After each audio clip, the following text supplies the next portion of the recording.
Hello বন্ধুরা, good morning, welcome back to my channel Anupama real স্টোরিতে আমার সমস্ত বন্ধুদেরকে অনেক অনেক স্বাগত জানিয়ে আজকে আবারও একটা নতুন ব্লগ নিয়ে চলে এসেছি।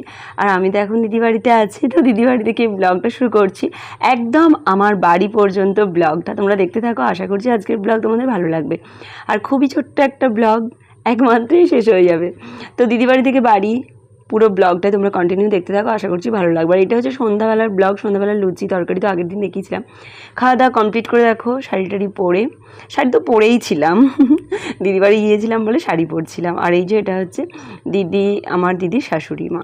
তো দেখো আমি যেই ক্যামেরাটা নিয়ে এসেছি না, মাথায় ঘোমটা দেওয়া তো অভ্যাস, বয়স্ক মানুষ বুঝতেই পারছো।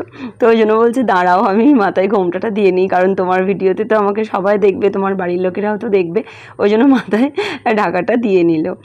তো যাই হোক, এখানে দেখো আমি দিদির মেয়ে, আমার দুই মেয়ে, সবাইকে নিয়ে আমরা মেলায় যাব, কারণ দিদিদের ওখানে হচ্ছে রথ উৎসব উপলক্ষে মেলা বসেছে। তো সেই জন্য যাবো, দিদির মেয়ে শিয়াতিন নিয়ে আমরা সবাই হাঁটতে হাঁটতে যাচ্ছি। প্রথমে মেলায় ঢুকলাম, ঢুকে বলে কি সবাই ভেলপুরি খাবো দেখো বাড়িতে লুচি খেয়ে এসছে আবার ভেলপুরি খাবে, তো চলো বাচ্চা মানুষ বলতেই পারে। তো ওখানে ভেলপুরি কিনলাম, বেশি খেলো না সবাই, 1 প্লেট করেই খেলো, 1 প্লেটও না 2 প্লেটকেই সবাই মিলে খেয়েছে।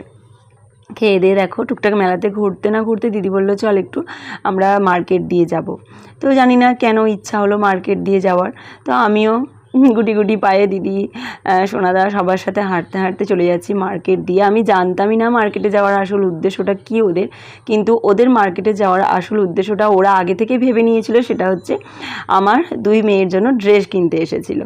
তো আমি তো দেখে পুরো অবাক হয়ে গেছি, কি ব্যাপার, হঠাৎ করে ড্রেস কেন? তো আমার দিদি বলল যে আমার বাড়িতে এসেছে তোর মেয়েরা, তো ওদেরকে দেবো। তো দেখো ওদেরকে ড্রেস কিনে দিচ্ছে, পরাচ্ছে। তো আমি কিছুই বলিনি, চুপচাপ ছিলাম। তারপরে ওদের কেনা হয়ে যেতে আমি আমার দিদির মেয়ের জন্য একটা ড্রেস দেখলাম, কারণ আমার মেয়েদেরকে দিচ্ছে, আর ওর মেয়েকে না দিলে ও তো বাচ্চা মানুষ, বলো, ওরও তো কষ্ট হবে। তো ওর মেয়ের জন্য একটা ওই সাদা ড্রেসটা কিনেছে, আর দিদির জন্য এই শাড়িটা কিনলাম। আমার দিদি বেশি সুতির শাড়িই পরে, অন্য মানে শাড়ি পরে না। আমি যেমন উল্টোপাল্টা শাড়ি পরি, তো দিদি পরে না, ওই জন্য দিদির জন্য একটা সুতির শাড়ি আর হচ্ছে দিদির মেয়ের জন্য একটা ড্রেস কিনে চলে এলাম বাড়ি। আর মেলাতে গেলাম না, মেলাতে যাব আমরা, দিদির হচ্ছে রান্নাবান্না আছে, তো সেই জন্য রান্না করতে করতে 2 বোনে একটু গল্প করছিলাম। তারপরে ওখানে ওরা 3 জনে একটু গল্প করছিল, খেলা করছিল। তারপরে আবার রান্নাবান্না দিদি কমপ্লিট করে এইবার যাচ্ছি আমরা মেলাতে। এইবার মেলাতে গিয়ে কেনাকাটা করে অনেকটা রাত হয়ে গেছে, জানো তো, যে সমস্ত মেলার দোকান বন্ধ করে দিয়েছিল। আর এই যে মেয়েদের মানে আকৃষ্টপূর্ণ যে দোকানগুলো, সেটা হচ্ছে কানের দোকান। আমার তো ভীষণ ভালো লাগে, কানের হার চুড়ি সবই আছে। তো এখান থেকে 2টো কানের পছন্দ হয়েছিল, তার মধ্যে একটা কিনেছি। আর এই যে দেখো শিয়ার জন্য চুড়ি কিনলো দিদি। তারপরে দেখো চলে এসেছি, ওখান থেকে অনেক কিছু কেনাকাটা হয়েছে, পরে তোমাদেরকে দেখাচ্ছি। এখন 11:15 বাজছে। তো দিদি এই যে খাবার বাড়বে বলে দেখো সব থালা টালা নিয়েছে, আমিও একটু হেল্প করছিলাম, কারণ অনেকগুলো মানুষ তো হয়ে গেছি আমরা যাওয়ার পর। তো আমি না হেল্প করলে দিদি একা কী করবে। মাছ ভাজা হচ্ছিল, ডাল করেছিল, তারপর কি বলে একটা সবজি ছিল, ভাত ছিল, ডিম সেদ্ধ করেছিল। তো এইসব করে রাত্রেবেলা খাওয়া কমপ্লিট করে এটা হচ্ছে পরের দিন সকালে।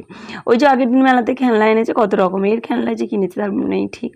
মেলাতে গেলে তো খেলনা আর আমার কানের চুড়ি হার কেনার তো শেষ থাকে না। তো আজকে বিপত্তারিণী ছিল, কারণ মঙ্গলবার ছিল, তো ওই জন্য দিদি দেখো আলতা পড়ছিল। দিদির আলতা পরা দেখে আমার মেয়েও আলতা পরলো, তারপর আমিও আলতা পরলাম। তো আলতা পরার পর্ব কমপ্লিট হওয়ার পর এইটা হচ্ছে একদম সানটান হয়ে গেছে সবার। তো দেখো ড্রেসগুলো পরে মানে ট্রাই করে দেখছিলো আর কি ঠিকঠাক হচ্ছে কিনা। শিয়া পরলো, তারপরে আমি আমার দিদির মেয়েকেও বললাম যে তুই একটু পরে দেখা কেমন লাগছে দেখি। তো দুজনের ড্রেসটা খুব সুন্দর লাগছিলো। তিন্নিকেও পরিয়েছিলাম, তিন্নিটা একটু বড় হয়েছে, হলো বাচ্চা মানুষ, বড় হয়ে যাবে তাড়াতাড়ি, ঠিকঠাক হয়ে যাবে। তো দেখো দুজনেই পরেছে, দুজনকে কিন্তু দেখতে খুব সুন্দর লাগছিলো। তোমাদের কেমন লাগছে ড্রেসগুলো বলো।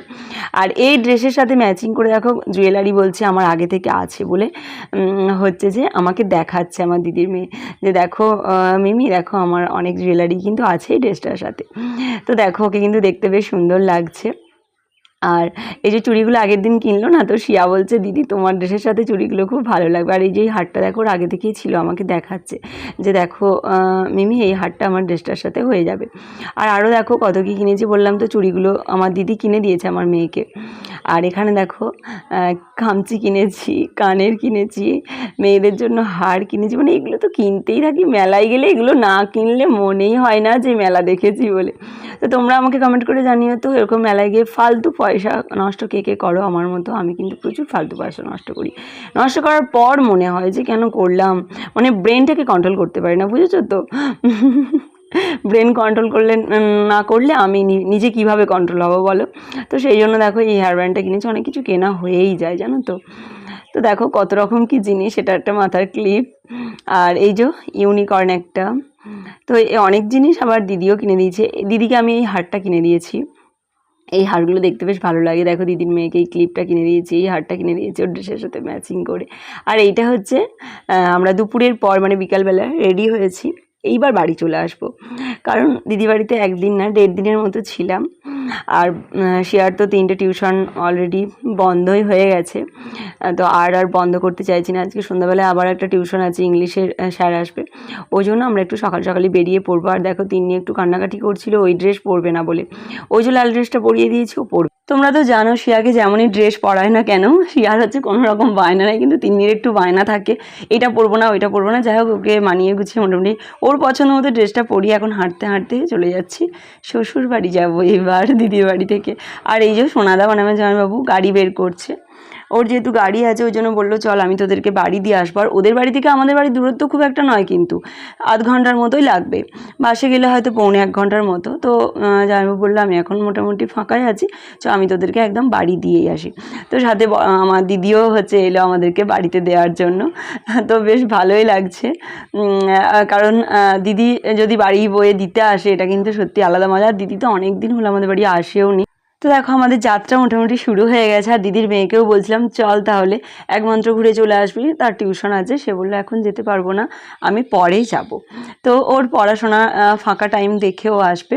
আর দেখো বাইরের পরিবেশটা কি দারুণ লাগছে বলো, মনে হচ্ছে যেন কোথাও মানে আমাদের ওয়েস্ট বেঙ্গলের বাইরে কোথাও চলে গেছে, এত সুন্দর একটা পরিবেশ লাগছে। যাই হোক আমরা গাড়িতে গল্প করতে করতে মোটামুটি বাড়ির কাছাকাছি চলে এসেছি, বাড়ির কাছাকাছি কেন বাড়ি চলে এসেছি। তো এখানে এবার দিদি জামাইবাবু এসেছে, আর বাড়িতে তো তেমন কিছু ছিলও না খাবার দাবার, ফল তো ছিলই, কলা, লেবু, আপেল আর আম এগুলো ছিল, তার সাথে একটু শরবত করে দিলাম।